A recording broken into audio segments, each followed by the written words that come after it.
আর মহালয়ার ভোর থেকেই শুরু হয়েছে বৃষ্টি। কলকাতা তো বটেই, কলকাতা থেকে শুরু করে জেলায় জেলায় বৃষ্টি শুরু হয়েছে।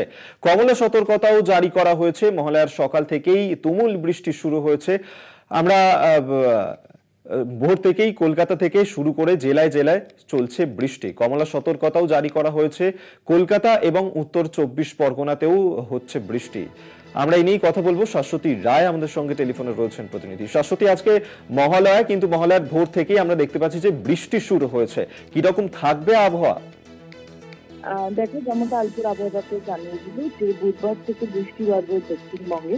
সেই অনুযায়ী কিন্তু ভোর থেকে দেখা যাচ্ছে দুর্যোগপূর্ণ পরিস্থিতি, এবং সেক্ষেত্রে কলকাতা সহ দক্ষিণবঙ্গের বেশ কিছু জেলাতে জারি রয়েছে কমলা সতর্কতা, যেখানে 30 থেকে 40 কিলোমিটার গতিবেগে ঝোড়ো হাওয়া বইতে পারে। তার সঙ্গে সঙ্গে বলা যায় যে ঝড় বৃষ্টির প্রভাব থাকবে বেশ কিছু মাত্রায়।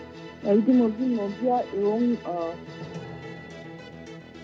নদিয়া এবং পূর্ব মেদিনীপুরের জন্য জারি রয়েছে সতর্কতা, এবং 2 থেকে 3 ঘন্টার মধ্যে বৃষ্টি নামার সম্ভাবনা জারি রয়েছে দক্ষিণবঙ্গে। উত্তরবঙ্গ বাদ যাচ্ছে না, বৃষ্টিপাতের পরিমাণ ধীরে ধীরে বাড়বে। তাপমাত্রা পারদ যতটা ঊর্ধ্বমুখী হয়েছিল সেই নিম্নমুখী হওয়ার সম্ভাবনা আছে। ধন্যবাদ তোমায়। শাশ্বতী রায় টেলিফোনে ছিলেন প্রতিনিধি।